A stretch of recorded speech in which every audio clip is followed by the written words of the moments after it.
اللهم صل وسلم وبارك على سيدنا محمد وعلى آل سيدنا محمد. ازيكم حبايبي؟ عاملين ايه؟ يا رب دايما تكونوا بألف خير وصحة وسعادة. معلش بتأخر عليكم في الفيديوهات، بس كان عندي ظروف خارجة عن إرادتي. بقول لكم كل سنة وانتم طيبين، معلش متأخرة استحملوني.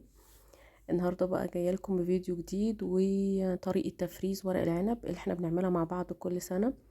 ده وقت تفريز ورق العنب حلو قوي اليومين دولت. وبرضه سعره كويس جدا، واهم حاجة ان احنا ما نستناش لاخر موسم ورق العنب علشان الورق ما ينشفش معانا، مش هيبقى حلو ومش هيديكي طعم ورق العنب والمزازة بتاعته. بصوا هنا الورقة كانت عاملة ازاي، يعني انا بوريكم قد ايه هي طرية وناعمة، والورقة بتلمع. ورق العنب البناتي طبعا ممتاز، الورقة بتلمع. طبعا مش شرط تبقى كبيرة ولا صغيرة. ورق العنب ده بصراحة أنا بجيبه كده من حد معين من السنة للسنة، ما شاء الله عليه، بيديني ورق عنب ممتاز بناتي وجميل جدا. ساعات حظوظ بيجي صغير وساعات بيجي كبير، يعني الكبيرة دي أنا بقطعها 3 صوابع، أنا مش بحشيها كبيرة كده لأنها تبقى كلها ورق، فاهميني؟ فبتتقطع ل3 صوابع واعمل منها 3 صوابع ورق عنب، بيبقى خطير. مش كبير قوي ومش صغير قوي، بس بجد ورق العنب اليومين دولت حلو جدا جدا للتخزين. يلا بقى نتكلم مع بعض شوية، ومتنسونيش في اللايك والشير والسبسكرايب لمنوعات كوكي. هنا بقى كده هنبتدي نقطفه ونرصه فوق بعضه. دي كده كانت كمية معايا تقريبا كانت 3 كيلو.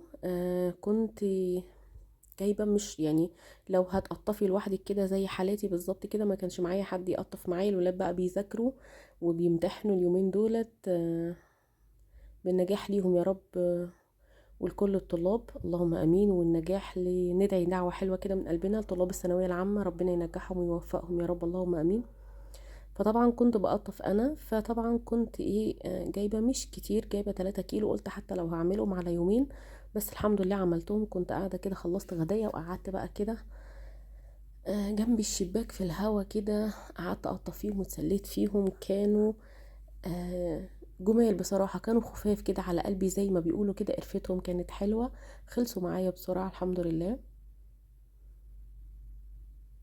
وبرص طبعا لو في ورقة طبعا لونها فيها حتة متغيرة، او في ورقة معاكي متغيرة ولا حاجة، بركنها على جنب، لان دي بعملها لوحدها. بصوا ورقة العنب، بس انا بوريها لكم ورقة بناتي لونها فاتح اصفر، يعني اخضر فاتح قوي مصفر شوية، وبناتي وجميلة جدا، والورقة بتلمع كمان. هي طبعا دي مش الكمية كلها، انا كنت بطلع شوية في الكيس كده من قدامي عشان احطه قدامي يعني وارص، طبعا عشان ما احطش المنظر قدامي مرة واحدة واتصدم منه. بس بجد ده وقته. طبعا مش بنغسله، مش بنعمل فيه اي حاجة خالص. ممكن لو في ورقة مبلولة ولا حاجة زي اللي كانت مندية معايا من الاول، كانت عرقانة لاني انا كنت حاطاه في التلاجة، ممكن تنشفيها بفوطة وترصيهم فوق بعض. بصوا كده، انا طبعا ما كنتش خلصت الكمية كلها، بس حبيت اوريكم الكمية اللي خلصتها تقطيف ساعتها. تمام معايا كده الكمية، واهم حاجة بنرصه فوق بعضه حلو جدا علشان خاطر ما تبقاش فيه حروف متنية او حاجة. طبعا طريقتي المعتادة اللي ما بغيرهاش بقالي اكتر من 5 سنين بعمل بيها، وان شاء الله لو جربتوها تعتمدوها زيي. والله اكتر من 5 سنين، انا مش متذكرة بالظبط قد ايه وقت، بس بجد طريقة ممتازة. ده الاسترتش راب بتاعنا اللي هو الاسترتش الغذائي اللي بنلف بيه الاكل يا جماعة. هنحط كده الكمية طبعا زي ما انت عايزة، عايزة تحطي كمية كتير، عايزة تحطي كمية قليلة، براحتك، دي حاجة ترجع لك انت. كل واحد بيحط على حسب ما هو عاوز يعمل، بيعمل قد ايه. تمام. طبعا انا كنت على طول بعملها حاجات صغيره كده، طبعا هي بتبقى حلوه قوي الحجم يبقى صغير عشان تعرفي تدفسيه في الفريزر كده ما ياخدش مساحه معاكي. بس المره دي يعني حجمها كبرت مني شويه، بس برضو حلوه مش وحشه.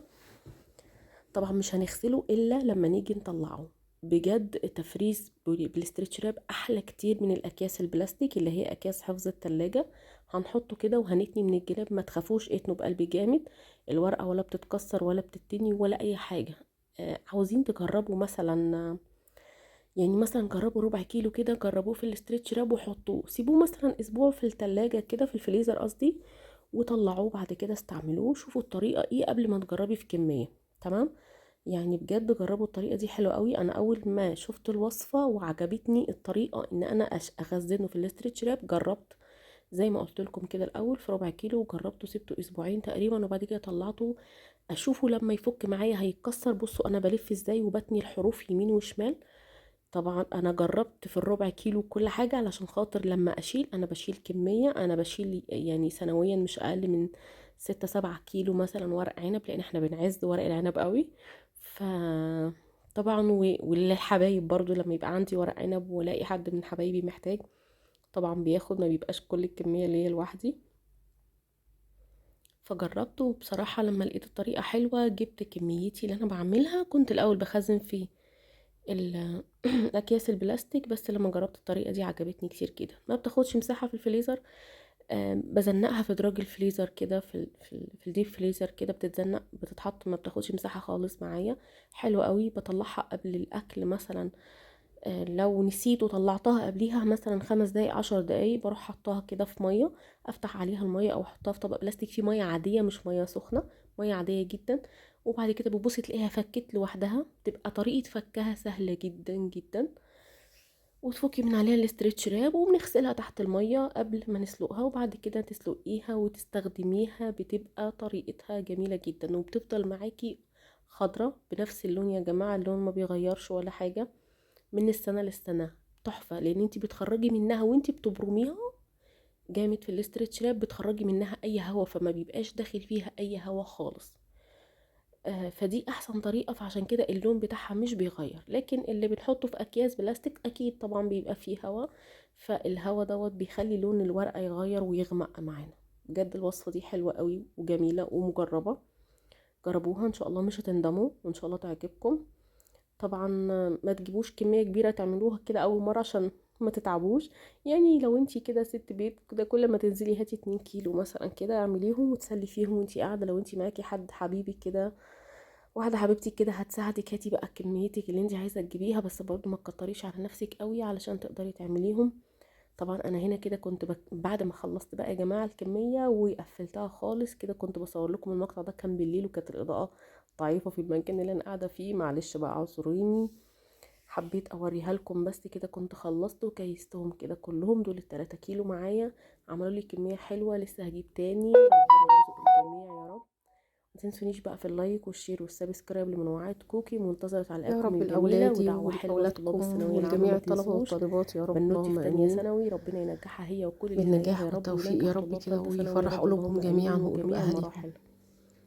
وأشوفكم في فيديو ودعوة جديد حلوة من وفصل قلوبكم جديد، ليا والسلام بقى. عليكم ورحمة ويا الله رب كده وبركاته. دايما اكون عند حسن ظنكم، متزعلوش مني في التأخير عليكم، واشوفكم في فيديو جديد ووصفة جديدة، والسلام عليكم ورحمة الله وبركاته.